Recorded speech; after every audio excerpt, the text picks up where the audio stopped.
এবং তার সৈন্য আসতেছে। কাজী বাদশা সুলাইমানের সুন্দর পায়ের ফলে কৃষ্ট হইয়া তোমরা কিন্তু শেষ হয়ে যাবা, জলদি করে তোমার গর্তের ভিতরে ঢুকে পড়ো। বাদশা সুলাইমান কথাটা শুনে ফেলছে। ওই জায়গাতে নামিয়া একটা পিঁপড়াকে ধরছে, পিঁপড়াকে ধরিয়া তিনি হাতের ভিতরে আল্লাহর কোরআনের কথা। ভাই কিসের কথা? আল্লাহর কোরআনের কথা। আল্লাহর নবী পয়গম্বর হাত ধরছেন। ফাতাবাসসামা দাহিকান মিন কাওলিহা। আল্লাহর নবী সুলাইমান ওই দিদিকার সঙ্গে হাসলেন, কথা বললেন। ও দিদিকা, তুমি এই কথা কেন বললা? আমার শূন্য ধরা করছে, তোমাকে বুঝতে পড়া হবে। তুমি কেন এই কথা বললা? আসলে পিঁপড়া কথা বলতেছে। পিঁপড়া ডাক দিয়ে বলতেছে, বাদশা সুলাইমান সকল পশু পাখির ভাষা জানতেন। পিঁপড়া ডাক দিয়ে বলতেছে, ওগো বাদশা সুলাইমান, আপনারা হলেন মানুষ।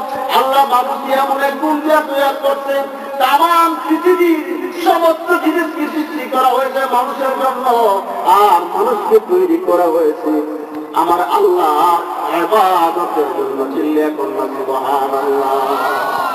আপনি বাদশা সুলাইমানের সৈন্য সহকারে যদি আমাদের পৃথিবীগুলোর উপরে দিয়ে যদি হাঁটিয়ে যান, ওগুলোকে যদি মারিয়া ফেলেন, তাহলে আপনার কোনো গুনাহ হবে না, আপনার কোনো পাপ হবে না।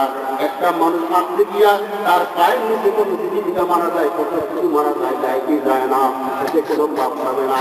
কিন্তু আমি জীবিকাদের বাদশা হিসাবে আমি আমার সৈন্য সামর্থ্যদেরকে কি করেছি? আমি তাদেরকে সারেন্ডার করতে বলেছি, আমি তাদেরকে সতর্ক করে দিয়েছি। আমি বাদশা হয়ে আমি তাদের কাছে আমার দায়িত্ব পালন করেছি।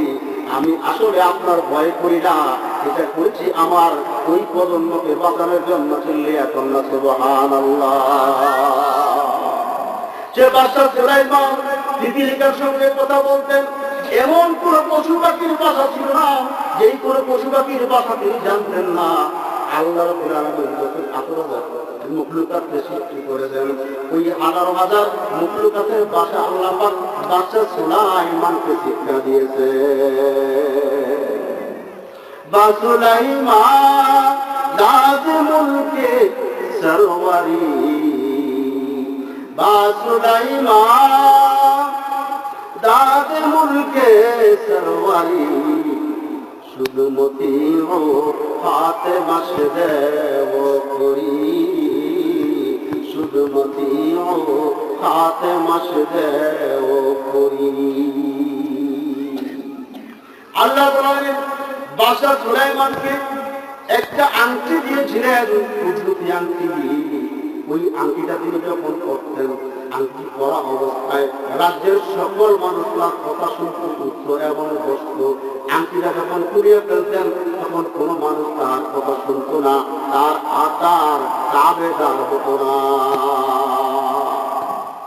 বাদশা সুলাইমান একদিন যখনই প্রস্তাব পায়খানায় যায়, আল্লাহ নাম লেখা আংটি কানার উপরে, আংটি কানা করিয়া দিদির কাছে দিয়ে যায়। দিদি আংটি কানা সংরক্ষণ করিয়া রাখে। একদিন, 2 দিন, 3 দিন, একটা জিন একটা ষড়যন্ত্র শুরু করলো।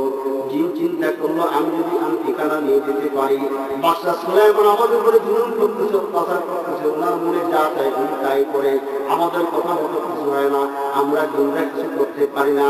তার হাতে যে আংটি কানা আছে, আংটি কানা যদি খুলে নিতে পারি তাহলে হয়তো কিছু করা যাইতে পারে।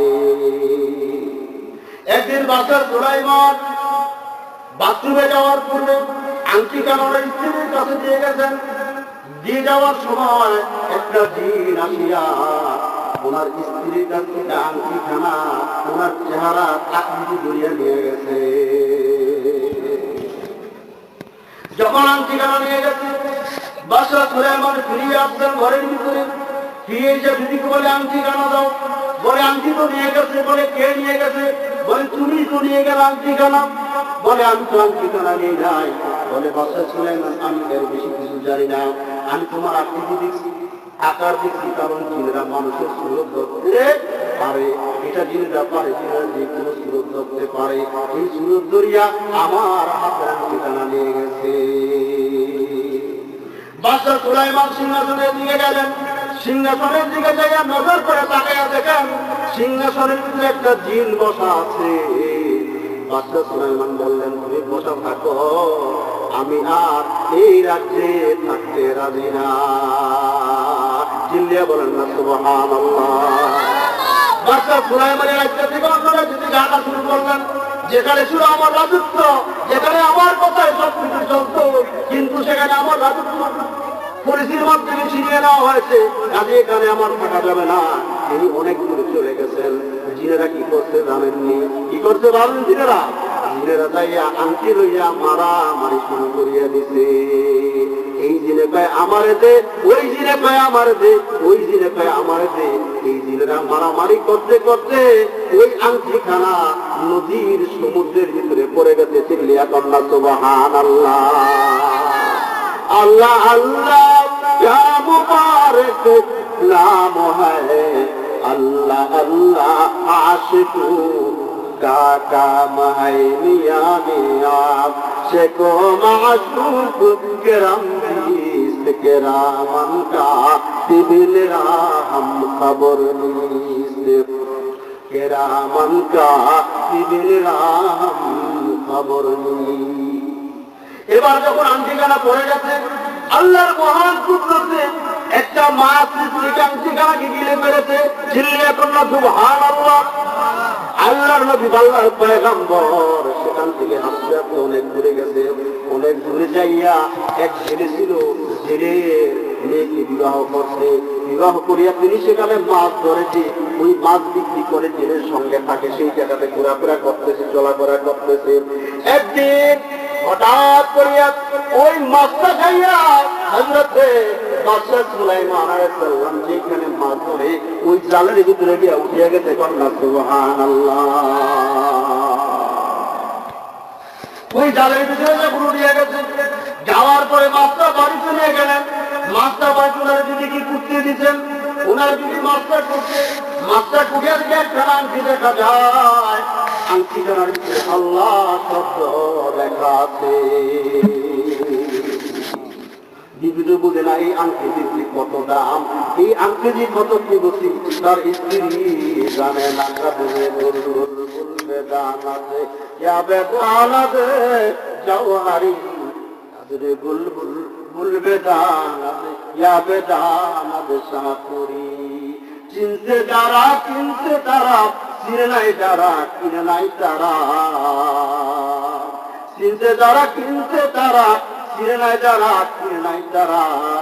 এই মাহফিলে আসছে যারা পাইছে তারা, আসে নাই যারা পায় নাই তারা। চিল্লিয়া কন্যা সুবহানাল্লাহ। দেখি বেহেশতের বাগান না ভাই, এখানে আসতে বেহেশতের গ্রাম পাওয়া যাবে কি যাবে না? বন্ধুরা আমার, মুসলমান ভাই আমার, এবার বাদশাহ সুলাইমান হাতে যখন আংটিখানা দেওয়া হলো, বাদশাহ সুলাইমান আংটিখানা পাইয়া আল্লাহ শুকর আদায় করলেন যে রব্বুল আলামিন এই আংটিকে আমি পাবো, করি না। তবে আমি এই আংটিখানা যখন ফিরিয়ে পাইছি, আংটিখানা ফিরিয়ে পাইয়া এবার বাদশাহ সুলাইমান সেই সিংহাসনের দিকে রওনা করছে। যখন সিংহাসনের ভিতরে গেছে, বাদশাহ সুলাইমানের যখন আবার সিংহাসন চলে আসে, চিল্লিয়া কন্যা সুবহানাল্লাহ। কুলিল্লাহুম্মা মালিকাল মুলকি তু'তিল মুলকা মান তাশা ওয়া তানজিউল মুলকা মিম্মান তাশা ওয়া তু'ইজ্জু মান তাশা ওয়া তুযিল্লু মান তাশা বিয়াদিকাল খায়র ইন্নাকা আলা কুল্লি শাইইন কাদির। চিল্লিয়া বলেন না সুবহানাল্লাহ। আরো বলেন না সুবহানাল্লাহ। বন্ধুরা আমার, মুসলমান এবং মুরব্বিয়ানে কেরামরা, এখন তো মুরব্বি লোকেরা ওয়াজ শুনতে বেশি, যুবকরা আসে না। কথা ঠিক কিনা? হ্যাঁ, মুরব্বি